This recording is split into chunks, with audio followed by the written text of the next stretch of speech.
하시고 들어오시면 되겠습니다. 혹시 안 받으시더라도 여기 화면에 다 띄워드리니까 함께 보시면 좋을 것 같습니다. 서로 기본 신조 네 번째 함께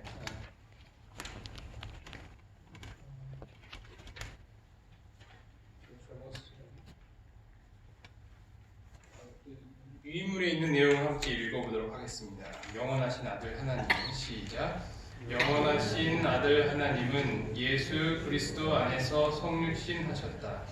그분을 통하여 만물이 창조되었으며 하나님의 품성이 계시되었고 인류의 구원이 성취되었으며 세상이 심판을 받는다. 영원토록 참 하나님이신 분이 참 인간 예수 그리스도가 되셨다. 그분은 성령으로 잉태되시고 동정녀 마리아에게서 탄생하셨다. 그분은 인간으로서 생활하셨고 유혹을 당하셨으나 하나님의 의와 사랑을 완전하게 예증해 보이셨다. 그분은 당신의 기적을 통해 하나님의 권능을 드러내셨으며 하나님이 약속하신 메시아이심을 증명하셨다. 그분은 우리의 죄를 위해 우리 대신 자발적으로 고난 당하시고 십자가 위에서 죽으셨으며 죽은 자 가운데서 부활하시고 승천하사 우리를 위해 하늘 성소에서 봉사하신다.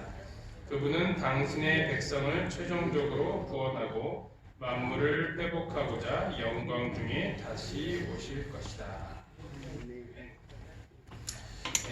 내용이 길죠? 전체적인 내용도 좀 깁니다. 그래서 여러 번 나눠서 함께 공부하면 좋을 것 같습니다.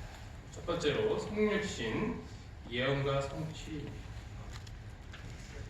구속의 계획은 창세 전부터 만들어 놓으셨고 십자가 이전의 죄인들도 해당이 됩니다. 죄 때문에 아담과 하와는 이 생명의 근원에서 단절이 되죠. 그 결과로 우리 인간은 반드시 죽어야만 하는 존재가 되었습니다. 그러나 하나님께서는 우리를 위하여서 특별한 계획을 만들어 놓으셨습니다. 베드로전서 1장 20절 1절을 보면 그는 창세 전부터 미리 알린 바 되심이나 이 말세에 너희를 위하여 나타내신 바 되었으니 너희는 그를 죽은 자 가운데서 살리시고 영광을 주신 하나님을 그리스도로 말미암아 믿는 자니 너의 믿음과 소망이 하나님께 있게 하셨느니라.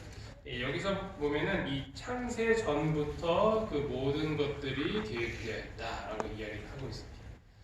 그래서 하나님께서는 인간을 만드시기 전에 이미 모든 구원의 계획을 만들어 놓으셨다는 거예요. 하나님께서 인간을 만드시고 인간이 타락하니까 그제서야 이거 어쩌면 좋냐 이거 해서 그렇게 해서 만드신 게 구원의 계획이 아니라 구원의 계획을 이미 다 만들어 놓으시고 인간을 만드셨다는 거예요.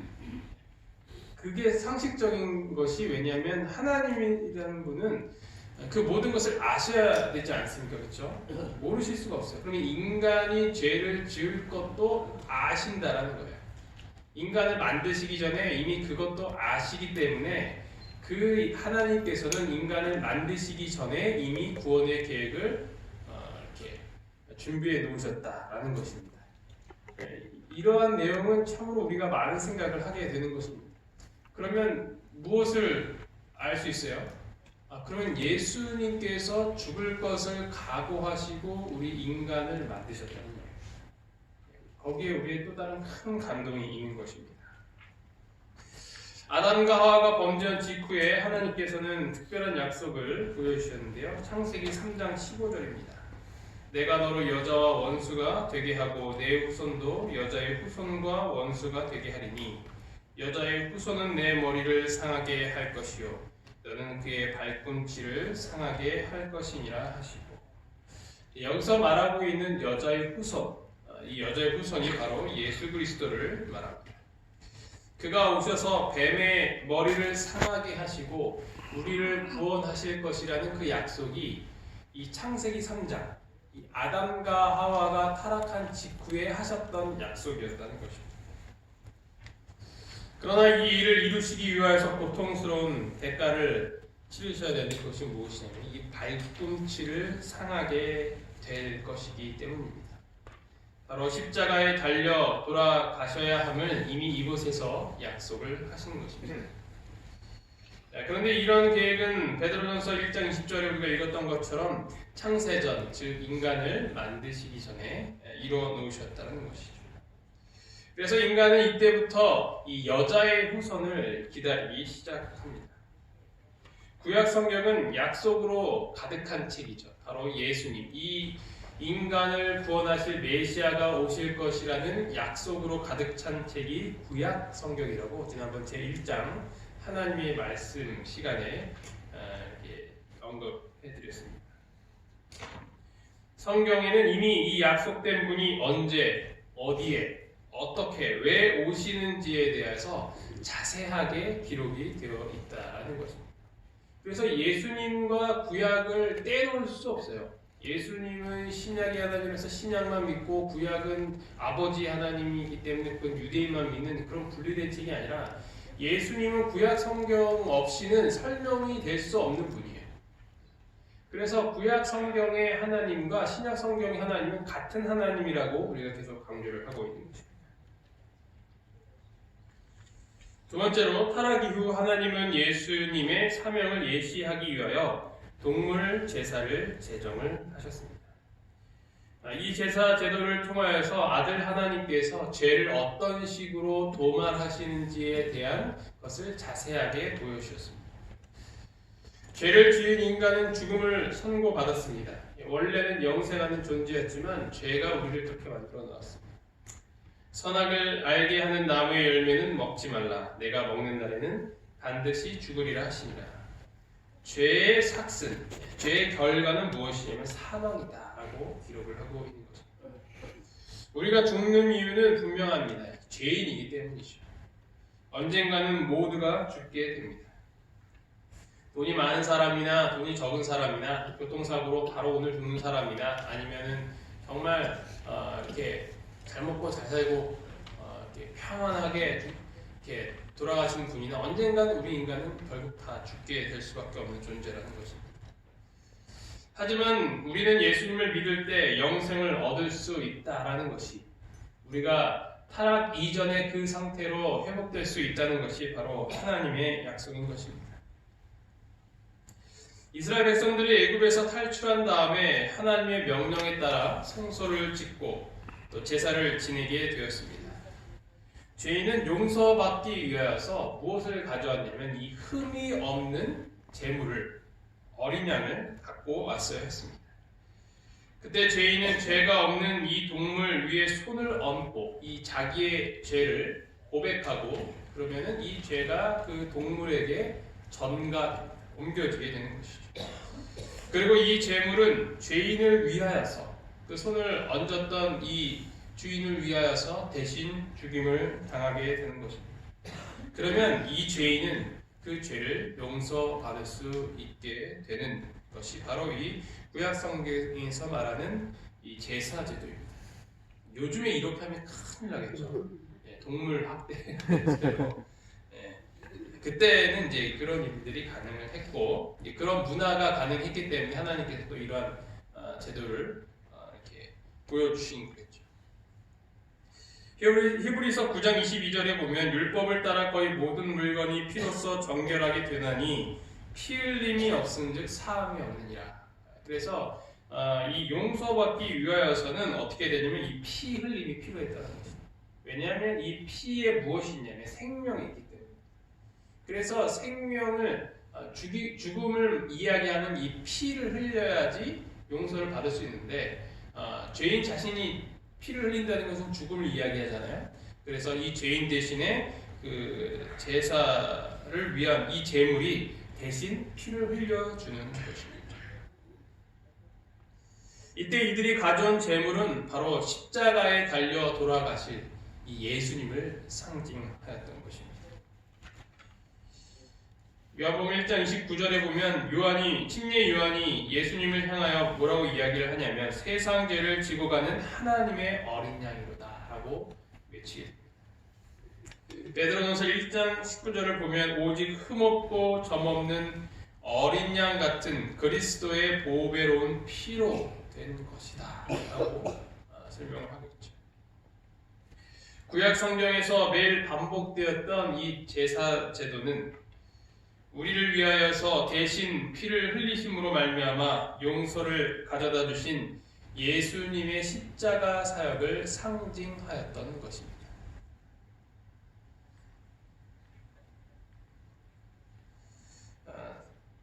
이 말씀은 이 죄인에게는 너무나도 기쁜 소식이지만 동시에 우리 예수님께서 죽으셔야 했던 슬픈 소식이기도 합니다.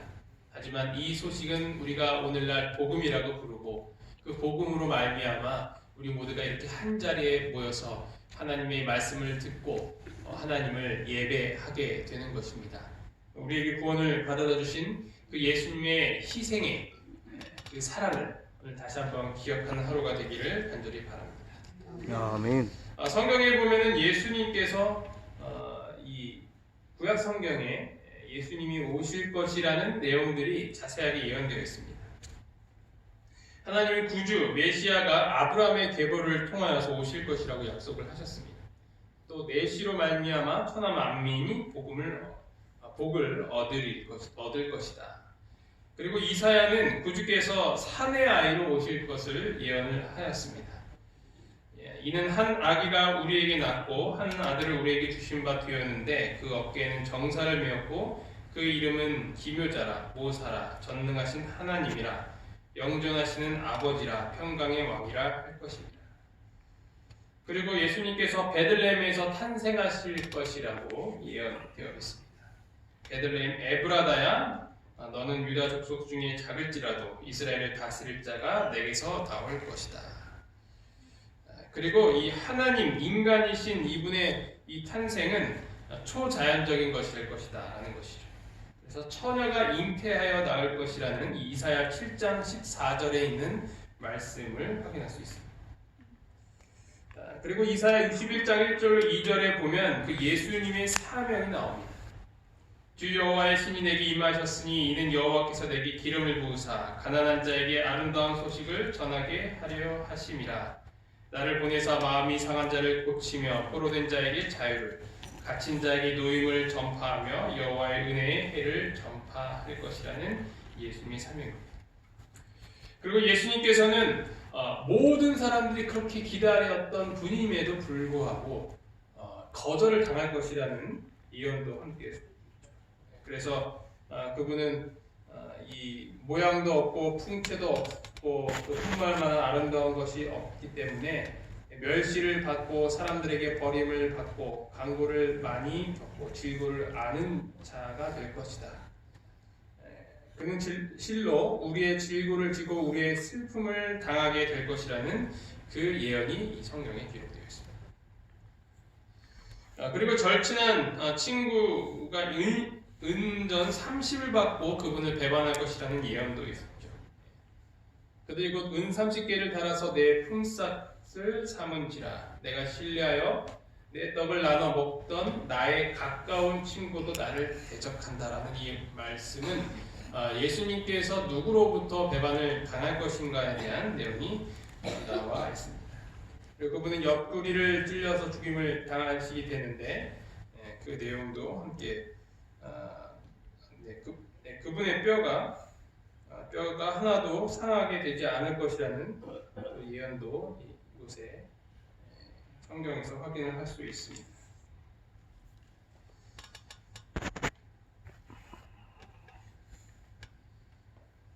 그리고 그가 곤욕을 당하여 괴로울 때에도 그의 입을 열지 아니하였으며 마치 도수장으로 끌려가는 어린 양과 털 깎는 자 앞에서 잠잠한 양같이 그의 입을 열지 아니하였도다. 그래서 예수님께서 그 모든 고난을 당하시지만 잠잠히 당하셨던 모습을 이야기하고 있습니다. 그는 실로 우리의 질고를 지고 우리의 슬픔을 당하였거늘 그가 징계를 받음으로 우리가 화평을 누리고 그가 채찍을 맞음으로 우리가 나음을 입었도다 하면서 예수님께서 우리를 위하여 대신 희생을 당하실 것이라는 그런 예언들이 있습니다.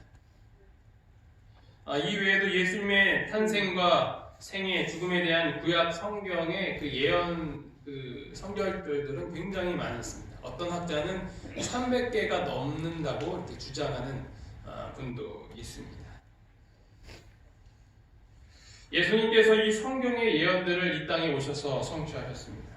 예수님은 그분의 족보를 통하여서 아브라함의 자손, 다윗의 자손이라는 예언을 성취시켰습니다. 그분은 처녀 마리아에게 성령으로 잉태되었으며 이 3년 반의 공생애를 통하여 이사야에서 예언되었던 그분의 사명을 이루셨습니다. 그러나 예수님은 그분의 제자였던 가룟 유다에게 배반을 당하고 은 30에 팔리게 되셨습니다. 그리고 갖은 고난을 받으시고 십자가에 달려 돌아가신 것입니다. 로마서 5장 8절 우리가 아직 죄인 되었을 때에 그리스도께서 우리를 위하여 죽으심으로 하나님께서 우리에 대한 자기의 사랑을 확증하셨느니라. 그리스도께서 너희를 사랑하신 것 같이 너희도 사랑 가운데서 행하라. 그는 우리를 위하여 자신을 버리사 향기로운 제물과 희생 제물로 하나님께 드리셨느니라. 우리를 구원하시기 위하여서 이 땅에 오셔서 십자가에 달려 돌아가신 그 예수님의 사랑을 기억하며 우리가 서로에 대한 그 사랑을 나눌 수 있는 우리 모두가 되기를 간절히 바랍니다. 아멘. 그분의 봉사와 사망식입니다. 갈라디아서 4장 4절을 보면 때가 참에 하나님이 그 아들을 보내셨다고 기록이 되어 있습니다. 여기서 이 때가 찼다라는 것은 예수님께서 우리를 구원하시기 위하여서 그 오신 그 정확하신 때가 되었다라는 이야기입니다. 이 때에 대한 내용, 이 때가 언제인가 그 내용을 이 다니엘서에서 확인을 할 수 있습니다. 예수님이 이 땅에 오시기 전 5세기 전에 이미 하나님께서는 그 예수님의 그 오심을 예언을 하였던 것입니다.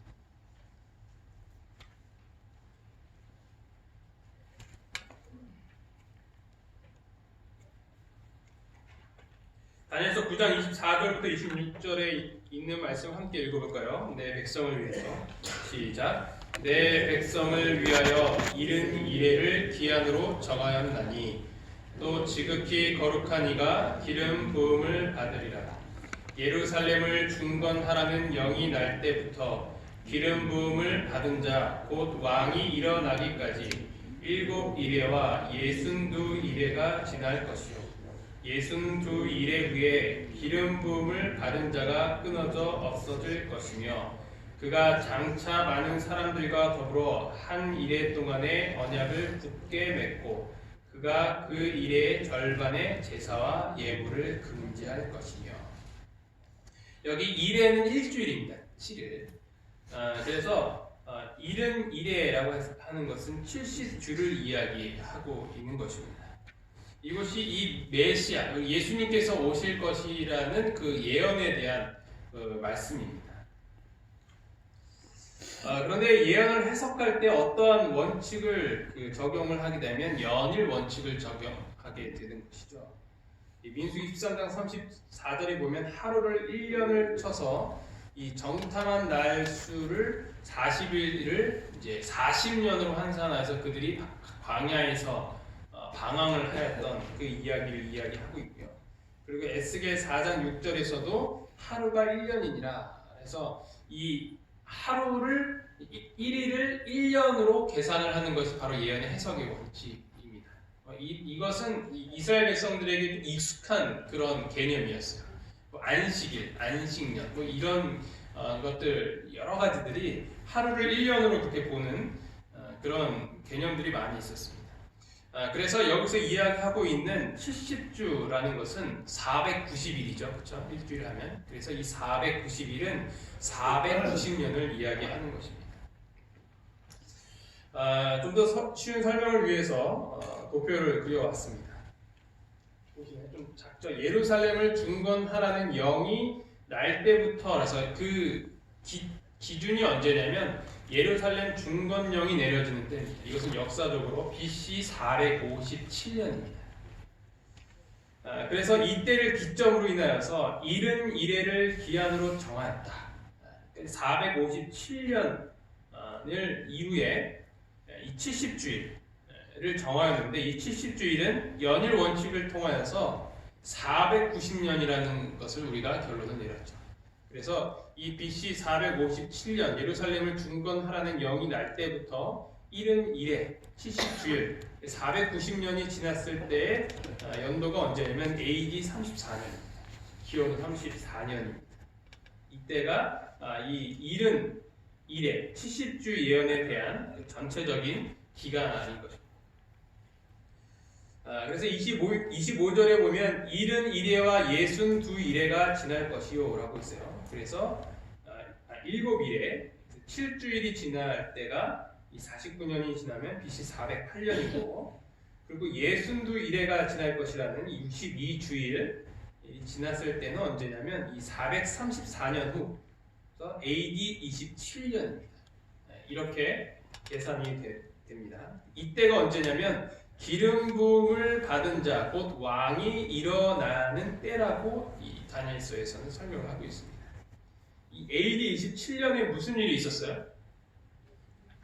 예수님의 침례가 있었던 때가 바로 AD 27년이라는 것이죠. 그래서 기름 부음을 받은 자, 곧 왕이 일어나는 그때가 언제냐? 바로 예수님이 침례를 받으실 때. 이때가 정확하게 예언되어 있다라는 것이죠. 성경에서는 나오고 있습니다. 그리고 그 일에, 그러니까 마지막 지금 이제 7주일, 62주일이 있으니까 마지막 일주일이 남잖아요. 그렇죠? 일주일이 남을 때 그 일에 일주일의 절반의 제사와 예물을 금지할 것이다. 제사와 예물을 금지할 것이다. 그래서 이 남은 일주일의 반이죠. 절반. 3.5일, 3.5일. 이때가 언제냐면 3년 반, 3년 반으로 우리가 해석을 할 수 있는 거죠. 제사와 예물을 금지하는 그것은 무엇을 말하는 것일까요? 바로 십자가를 이야기하는 것이죠.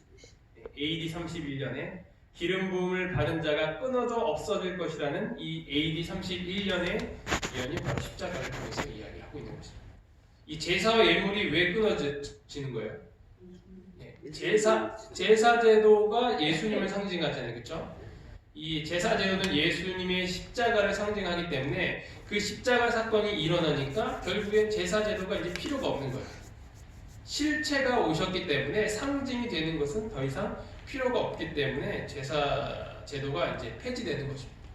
그래서 왜 우리는 지금 이게 양을 잡는 일을 구약 성경에 일을 하지 않나요? 라는 질문을 하게 되면 예수님이 오셨기 때문에 예수님을 상징했던 그런 모든 제사 제도가 더 이상 필요 없다라고 우리가 답을 드릴 수 있는 것입니다.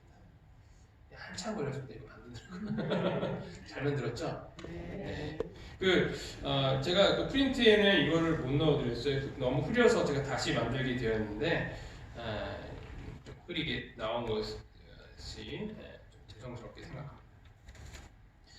예수님은 구약 성경에 예언된 그대로 오셨고 또 계획대로 이렇게 모든 일들을 이루셨습니다.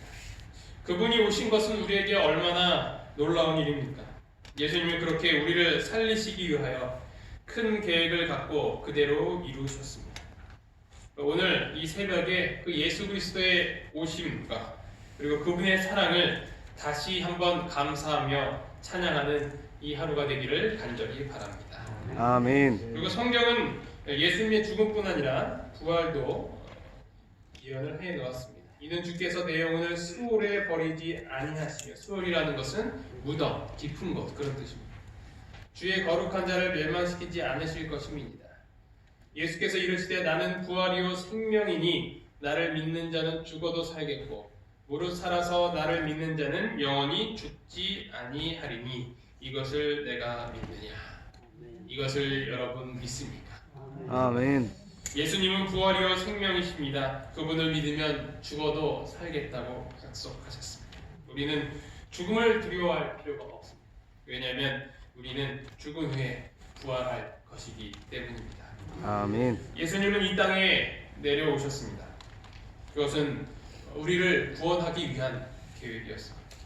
그 계획은 갑자기 만들어진 것이 아니라 우리를 창조하기 이전부터 계획해 놓으셨던 것입니다. 그리고 그 계획에 맞게 정확하게 이 땅에 내려오셨습니다. 우리의 모든 구원은 다 계획되어 있는 것입니다.